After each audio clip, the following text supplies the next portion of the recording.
Pour Hachem Yitbarach, on gagne la guerre. Dès qu'on pense que c'est la main, c'est l'arme, c'est ma possibilité, c'est mon bureau, c'est mes capacités, c'est mon intelligence, c'est le travail que j'ai fait. C'est là qu'on perd. Une fois, Rothschild, on lui a dit, comment tu es devenu riche? Il a dit, j'ai trouvé un jour une pomme rouge dans la rue. Je voulais la manger. J'ai dit, non, je vais la vendre. J'ai pris ma chemise, je l'ai bien frottée. Et j'ai dit, qui veut acheter une pomme? Et je l'ai vendue à un prix d'1 kilo de pommes. J'ai eu un client. Sur 1000, il y a bien un pigeon qui va m'acheter. Quand j'ai eu l'argent, j'ai dit, maintenant je vais m'acheter quelque chose à manger. Non, je vais acheter 1 kilo de pommes pour vendre. Et j'ai vendu. Et après, j'ai vendu. Et après, finalement, j'ai hérité de mon père. Oui, c'est pas le travail de l'homme. C'est Hachem Yitbarach. D'ailleurs, le baron Rothschild, puisqu'on parle de Rothschild, Rothschild est mort dans son coffre. Et il a écrit Rothschild est mort de faim. Son coffre s'est fermé sur lui. Lui, un des Rothschild. Je ne sais pas si c'est Edmond ou Simon de Rothschild, un des Rothschild, vous pouvez vérifier. Il est mort dans son coffre. Rothschild.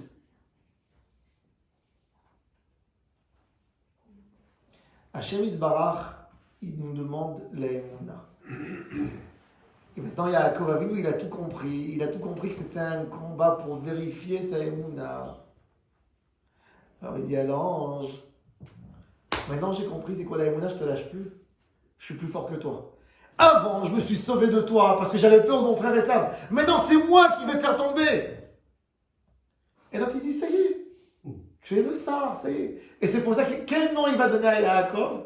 Israël, Sar. T'as compris que tu étais un prince. T'as compris que tu aimais Hachem. Jusqu'à maintenant, tu ne l'as pas compris. C'est pour ça que dans ce débat, Yaakov devient Israël. Dans ce débat, Yaakov devient Israël. Il est plus au pied de son frère Esav. Yaakov, c'est la vérina de celui qui a attrapé la cheville de Esav. C'est pour ça qu'il s'est fait appeler Yaakov. Là, il est devenu le Sar de Esav. Méritant par sa bracha, il n'a plus peur. Lo Yaakov yikare shimcha ki im Israël. Et là, Yaakov Avinu, il a compris cette leçon d'Emouna et il nous a dit que la seule chose qui va nous faire tenir, c'est la Emouna. Et c'est pour ça qu'avant Matan Torah, on a eu cette mitzvah dans Am Israël de ne pas manger le nerf sciatique. Alken! Lo yochlu bnei Israël et etzem gitan Hashem ad hayom hazeh ki naga bechaf yerech Yaakov. Car il a touché le pied de Yaakov Avinu. Ça, c'est la leçon. Yaakov Avinu a écrit, a transmis à ses enfants, parce que c'est le chinour. Quand on parle d'Emouna, qu'est-ce qu'on va transmettre à nos enfants? La Emouna, c'est pas ce que tu vas parler à ton fils. Ton fils, il est en train de t'observer quand tu as un problème. Il va voir comment papa agit dans les moments durs. Et il va voir son père qui perd la tête.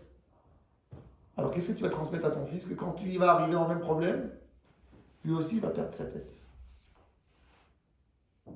Ce qu'on fait, nous, c'est ce que nos enfants vont faire. D'ailleurs, j'ai entendu quelque chose d'extraordinaire la semaine dernière. On a un kibbutz à côté de Ranana qui s'appelle Givat Chaim. Le secrétaire du kibbutz, c'est un kibbutz anti-religieux. Tu connais Givat Chaim, tout à côté, de Pardes Meshutaf. Givat Chaim. Et ils écrivent des ridouchim du kibbutz sur la paracha. Imaginez-vous, c'est quoi le ridouche? Alors, le secrétaire du kibbutz, il a 70 ans. Il écrit comme ça. Alors halachta, nirsof nirsafta, lebet avicha, lama ganafta et Elohai. Et il dit comme ça. Il écrit à son père, il fait un monologue. Mon père,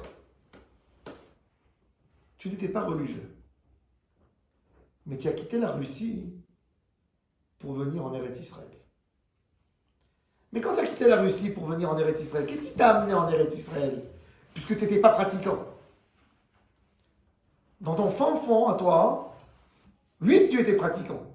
Puisque tu es venu, tu n'es pas parti par exemple t'installer en France, tu n'es pas parti aux États-Unis, tu es parti en Eretz Israël qui était une terre dure pour venir en Eretz Israël, avec énormément de difficultés. Pourquoi tu es venu? Tu avais un lien avec Dieu, mais tu ne m'as pas transmis ce lien que tu avais avec Dieu. Quand j'ai grandi, tu m'as dit qu'il n'y avait rien. Papa, tu avais un problème avec Dieu. Mais moi, je n'ai jamais connu ce bon Dieu. Tu me l'as volé, Dieu. Parce qu'aujourd'hui, quand moi je parle de Dieu, c'est quelque chose d'abstrait pour moi. Et maintenant, et si mon fils à moi, je suis au moins là grâce à toi, que toi tu avais quelque chose de caché en toi, mais moi que je n'ai rien, qu'est-ce que je vais donner à mon fils? Papa, tu m'as volé Dieu. Ça, c'est la parole d'un homme de kibbutz. Un homme qui aimait. Et c'est pareil, nous tous. Quelque part, quelle image on donne à nos enfants? Quelle est l'image? L'éducation des enfants, c'est pas ce qu'on leur dit. Les Français sont les champions de dire l'Europe, elle a tellement écrit, elle a tellement dit. Et de 38 à 45, il y a 6 millions de Juifs qui ont perdu leur vie. Avec toute cette politesse, toutes ces règles, toute cette poésie, tout ce mensonge qui a été dit. Les Juifs étaient moins que des cafards. Alors, c'est pas ce que tu dis, c'est ce que tu fais, c'est ce que tu te comportes. La émouna que tu vas transmettre à ton fils, c'est quand ton fils va te voir dans une situation compliquée, il va te voir tout de suite, première chose que tu ouvres un livre de Tehillim. Avant le médecin, il faut aller chez le médecin, je n'ai pas dit de ne pas y aller. Il faut aller chez l'avocat, mais il faut ouvrir au début un livre de Tehillim. L'avocat, le médecin, c'est un récipient pour amener la bracha, pour amener la vie. Mais la base de tout, c'est la émouna. Et Yaakov Avinu, c'était tellement important pour lui qu'il a mis une mitzvah qui est incompréhensible, le nerf sciatique. La émouna, c'est le nerf qui attrape le corps. Les os, c'est du costaud. Mais ils ne peuvent pas bouger s'il n'y a pas de nerf. Ça devient une pierre. Un os, c'est comme une pierre. Il y a le nerf de la émouna qui va t'abboucher. Comme que la Gemara nous dit, En adam no kefetz baro, je ne peux pas bouger mon doigt si Akadosh Baruch Hu ne m'a pas donné cet ordre de pouvoir bouger mon doigt. En adam no kefetz baro milemata, ela imken gozrim alav milemala. Hashem it'ale shemo. La émouna, c'est la base de tout. On a eu un des prophètes qui s'appelle Habakouk. Habakouk, ve'emida malachat, ve'tzadik, be'emunato yechye. Les tzadikim, dans toutes les générations, quand on demandait à un tzadik, donne-nous quelque chose, un remède, donne-nous une recette de vie. On veut passer la vie. Alors il te disait, fais ça, fais Shabbat, fais ça, étudie. Et chacun donnait des choses. Il est venu le prophète Habakouk, il a nettoyé la table, il a dit rien. Emouna, vetzadik be'emunato yechye. Pourquoi il a dit ça? Qui c'est la maman de Habakouk? Il y a une femme qui n'a pas d'enfant.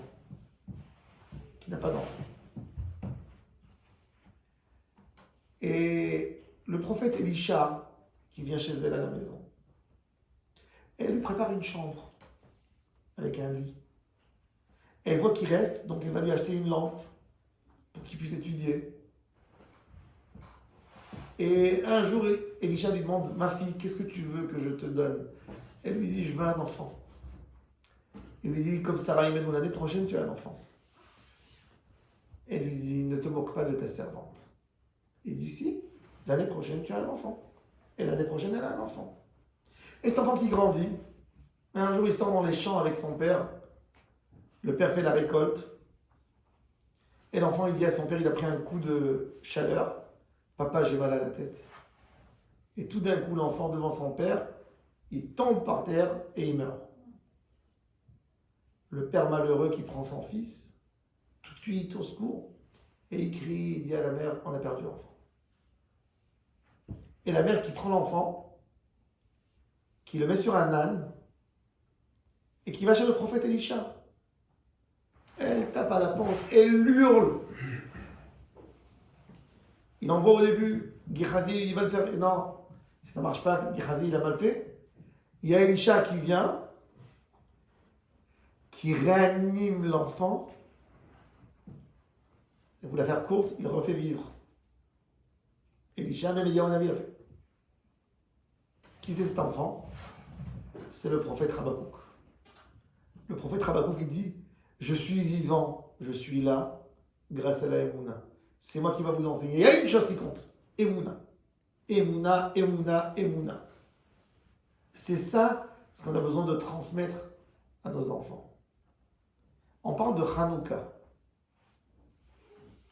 La Emouna, c'est pas qu'on est en train de raconter, si tu vas faire la Emouna, tu seras gagnant.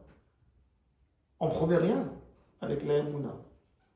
Je t'ai pas dit que demain, si tu vas être Mahamine, tout va changer pour le bien. Je suis pas là. Emouna, c'est de savoir que tout vient d'Hachem et qu'on se plie à la volonté d'Hachem. Ça, c'est Emouna. Emouna, on fait ce qu'on a à faire. À lui après. On ne sait pas. Dans le livre Daniel, 3e chapitre, Daniel nous raconte l'histoire de Hanania, Mishaël et Azaria. Hanania, Mishaël et Azaria, les 3 tzadikim qui avaient des noms perses. Shadrach, Meshach, Abednego. Nebuchadnezzar, une folie de grandeur, il met dans la ville de Babel, il fait une statue qui a sa forme, en or, pur or, qui fait 30 mètres de hauteur et 5 mètres de largeur. Et il y a la symphonie. Vers midi, il y a le soleil qui tape. Il a construit d'une certaine manière qu'on voyait un soleil terrible qui sortait de son visage.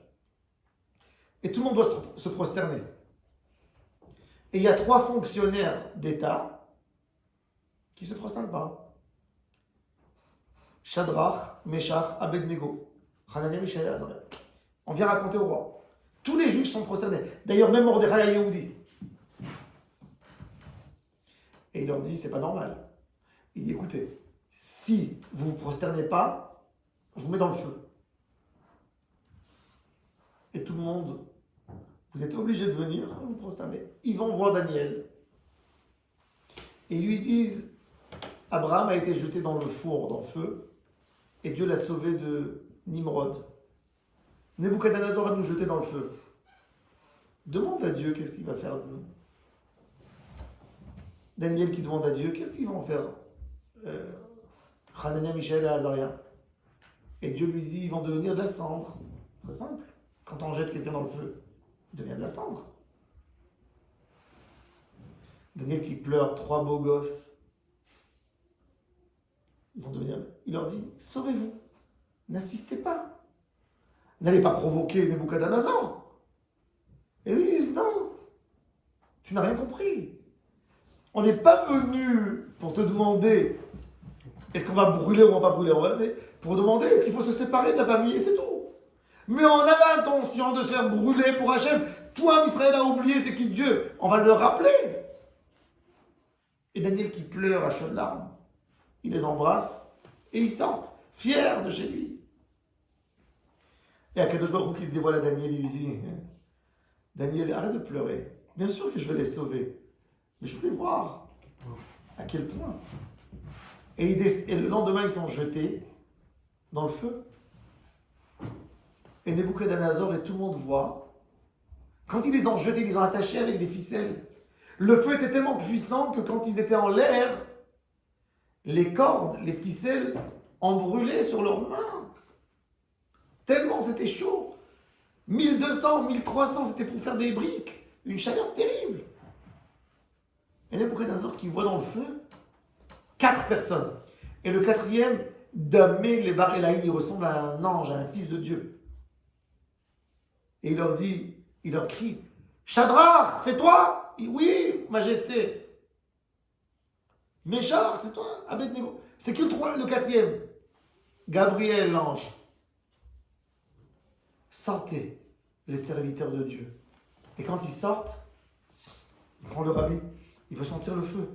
Il n'y a même pas une odeur de cigarette. Nebuchadnezzar donne l'ordre de détruire sa statue. Quelques années plus tard, on a les Maccabis. Hanouka, on parle de Hanouka. Matatia, le Kohen Gadol. Jérusalem est dans les mains des Grecs. Mais le problème, ce n'est pas les Grecs, c'est les Juifs qui ont abandonné la Torah. Le Beth Amikdash est vide, pas parce que les Grecs ont interdit, parce que les Juifs l'ont considéré pour rien. C'est un gaspillage de sacrifier un sacrifice. Matatia, Kohen Gadol, au chômage. Il arrive dans son village, on construit un hôtel pour un des dieux grecs. Et on lui dit, c'est toi qui vas inaugurer l'hôtel et tu vas égorger un porc. Et si tu ne le fais pas, malheur à toi. Matatia a 100 ans. Il va avec ses enfants et quand on lui donne le sabre, l'épée, il prend le sabre et il décapite l'officier grec qui l'oblige à le faire. Il monte sur l'autel, il casse l'autel et il dit, qui est pour Dieu qui participe avec moi? Il n'y a que 5, c'est 5 enfants. Et il se sort dans une grotte. On va venir le tuer maintenant, les soldats grecs. Quelques jours plus tard, il tombe malade. Et avant de mourir, il dit à ses enfants, ne faites pas Shiva sur moi. Allez faire la guerre.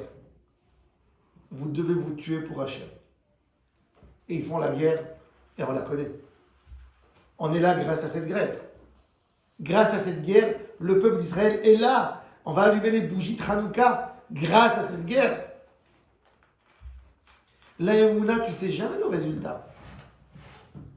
Si on savait le résultat, c'est plus d'Emouna, c'est une évidence. Hachem veut de nous une Emouna. Il veut de toi quand tu sais que ce n'est pas possible, tu vas y croire quand même. Ça, c'est la Emouna. Et ça, c'est la base de tout Am Israël. Am Israël, c'était un peuple d'Emouna. Le peuple d'Israël n'est que grâce à la Emouna. Kadosh Baruch Hu n'a pas donné Yitzhak à Abraham Avinu à l'âge de 30 ans, de 40 ans. Vous savez pourquoi? Pour nous montrer que tout Am Israël, c'est un miracle. Yitzhak va naître à une maman qui a 90 ans. Pour nous dire que tout Am Israël, c'est des miracles. Et celui qui n'y croit pas que toute notre vie, c'est un miracle, il n'y croit pas dans la Torah. Celui qui essaye d'être réaliste, de dire il faut. Il n'a rien compris de sa vie. Tout un Israël, c'est un miracle. L'État d'Israël, c'est pas un miracle. Si vous aurez demandé à un juif en Europe, à Paris, la vie d'un juif en 42, quand vous voyez dans la rue un chat de rue, et vous demandez, vous vous dites, est-ce que le mois d'août, ce chat serait là? Vous allez dire 70% oui à Paris avec les humains, ils adorent tellement les chats, oui, il sera là peut-être. Un juif, vous voyez un juif en 42, en mois de janvier, vous dites 90% qu'il n'est pas là en mois d'août. La vie d'un juif était moins que la vie d'un chat de rue. Vous aurez demandé à un juif en 42, 43, tu t'imagines que dans 10 ans, il y a des soldats juifs que quand un juif, il les voit dans la rue, il peut être fier d'eux, il n'a pas peur d'eux. Il vous dit, mais vous êtes fous. Nos parents, 2000 ans, dans les mélas, dans les ghettos, la peur bleue, un juif ne pouvait pas sortir de sa ville. Ma grand-mère me racontait qu'avant que les Français sont venus au Maroc, son père lui racontait quelque chose qu'il faisait quand il sortait de la maison, quand il sortait, il allait en voyage. Il disait à sa femme, il faisait avec elle un signe. Comment tu vas savoir que je suis arrivé dans la destination et que je ne suis pas mort? Il dit, je vais donner à l'arabe qui m'accompagne ce stylo, je vais lui dire de te le redonner. Si tu as amené le stylo, sache-le que je suis vivant. Si tu n'as pas amené, je suis mort. Et c'était comme ça. Moi, mon arrière-grand-père maternel, le père de mon arrière-grand-père maternel, il habitait à Zemmour. Il est sorti de la maison, il n'est jamais retourné. On ne sait pas où il est. Il n'avait pas une raison de se sauver, oui. On ne sait pas. Ça, c'était la vie d'un juif. Et Akadosh Baruch Hu nous a montré le pas possible qui est devenu possible. La Emouna, c'est un En-Sof. On a Akadosh Baruch Hu qui nous donne un chèque illimité avec la Emouna. Ça dépend de ta qualité d'Emouna, de ta quantité d'Emouna que tu as. Comme il dit le Zohar Akadosh, de qui on vient demander? On ne vient pas demander de quelqu'un qui est limité. Akadosh Baruch Hu, c'est notre père et notre roi. Un père veut donner tout à son fils. Quand un père il passe au supermarché devant la caisse, il craque devant les poupées qu'il voit pour son fils et pour... Il veut tout donner, mais il ne peut pas toujours donner. Un roi peut toujours donner, mais il ne veut pas toujours donner. Akadosh Baruch Hu, il veut tout donner et il peut tout donner. Il faut rien que demander, il faut exercer, faire des exercices d'Emouna, vivre, mettre la Emouna vraiment dans la vie. Aujourd'hui, on est dans une vie où on vit sans Emouna. Les gens, ils ont tellement peur de leur retraite. Et ils font une assurance sur l'assurance. Et une assurance parce que peut-être l'autre assurance, elle va finir. En Israël, il y a une fois un agent, il m'a appelé. Il m'a dit, je veux te proposer une assurance que dans un cas d'handicap, l'assurance, elle assure que 4 ans. Et qu'est-ce qui va se passer après 4 ans?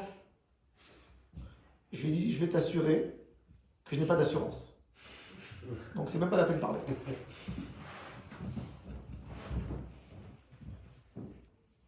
Alors, on ne dit pas Bezrat Hashem.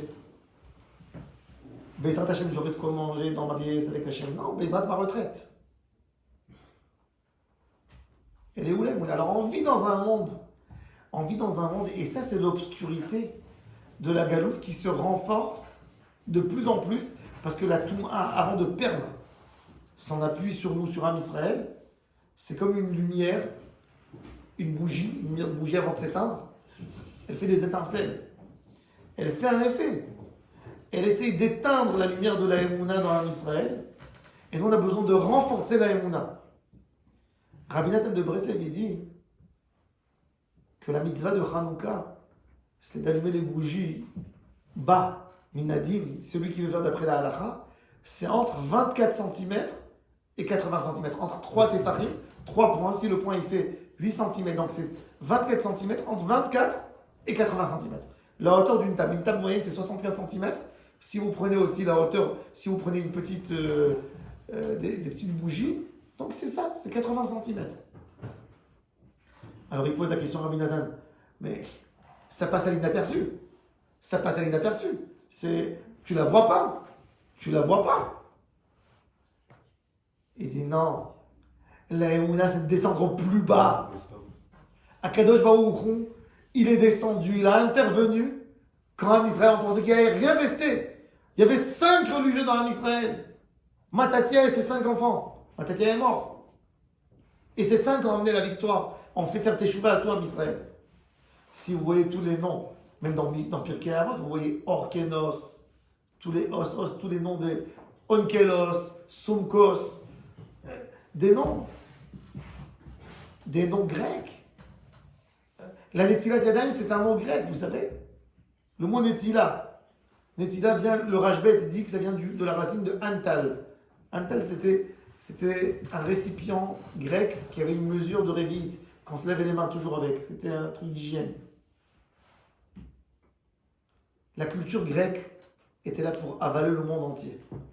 Et le monde a admiré cette culture. Pourquoi? Parce que c'était la première fois qu'une culture vient et te dit ton corps il est beau, ton corps il est important, tu vas le traiter, tu vas le servir. Ne sers plus un Dieu, sers ton corps. Et c'est facile, on est proche de soi. Donc cette culture, elle a bouleversé le monde entier. Tout ce qu'on a aujourd'hui dans le monde de l'Occident, c'est la culture grecque.